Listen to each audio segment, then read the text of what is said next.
ചേടാ ഇത് പണ്ട് ശിവന്റെ മുടിവെട്ടാമെന്ന ബാർബറെ കഴുത്തി കിടന്ന് പാമ്പ് കടിച്ചോടിച്ച പോലെ ആയല്ല. ആ പെണ്ണ് മുഖത്ത് നോക്കി അയലാക്കുന്നു പറഞ്ഞപ്പോ അവളെ ചീത്തയും വിളിച്ച് വന്നിരിക്കുക ഇൻസ്റ്റാൾമെന്റ് ഫെലോഷിപ്പ്. എടാ പെൺകുട്ടികൾ നമ്മുടെ തലേ കയറാൻ ശ്രമിച്ചാ അപ്പൊ തന്നെ വലിച്ച് താഴെ കിട്ടണം, ഇല്ലെങ്കിൽ ഭാവിയിൽ അത് ദൂഷ്യം ചെയ്യും. പിന്നെ ഈ അയിലേക്കു എന്നൊക്കെ പറഞ്ഞാൽ പ്രേമാണെന്ന് എന്താ ഉറപ്പ്? അയിലേക്ക് സാമ്പാർ എന്ന് പറയില്ലേ, അയിലേക്ക് ഇഞ്ചിക്കറി, അയിലേക്ക് അവിയല്, അങ്ങനെ ഒരു അയിലേക്ക് ആയിക്കൂടെ? എടാ ഈ അയിലേക്ക് മറ്റേ അയിലേക്ക് തന്നെയാ. ചില പെണ്ണുങ്ങൾ ചില കാര്യങ്ങൾ അല്പം പൊതിഞ്ഞേ പറയാറുള്ളൂ. നമ്മൾ ഉടനെ അതങ്ങോട്ട് തുറന്നേക്കണം. അല്ലെങ്കിൽ അവൾ ആ പൊതിയും കൊണ്ട് വേറെ അടുത്ത് പോയിക്കളയും. പിന്നെ കിടന്ന് കരഞ്ഞിട്ട് കാര്യമില്ല.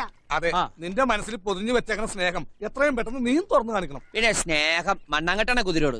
ആ കുതിരയോട് നിനക്ക് സ്നേഹമില്ലെങ്കിൽ പിന്നെ നീ എന്തിനാ ശരപഞ്ചരത്തിൽ ജയം നടക്കണ പോലെ ആ കുതിരയുടെ പിന്നിൽ മസിലും പിടിച്ച് ഇങ്ങനെ നടക്കണേ? അല്ലെങ്കിൽ ഇതിന് മുമ്പ് എത്രയോ കല്യാണ വീടുകളിൽ എത്രയോ കുതിരകളെ നീ കണ്ടിരിക്കണു. ആ കുതിരകളോടൊന്നും തോന്നാത്ത അടുപ്പവും സ്വാതന്ത്ര്യമൊക്കെ ഈ കുതിരയോട് മാത്രം നിനക്ക് എന്താ തോന്നിയത്? ഇനി ഞാനൊരു സത്യം പറയട്ടെ, കഴിഞ്ഞ ജന്മത്തിൽ നിങ്ങൾ ഭാര്യയും ഭർത്താവുമായിരുന്നു.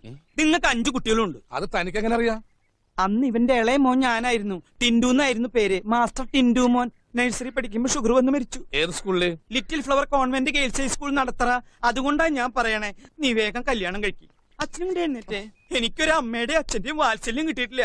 നിങ്ങൾ കല്യാണം കഴിച്ചു കിടക്കുമ്പോ എനിക്ക് അതിന്റെ നടുവിൽ കിടന്ന് ഇങ്ങനെ കൊഞ്ചണം. വാത്സല്യം വേണേ. ഇയാൾക്ക് എന്തിന്റെ കേടാ?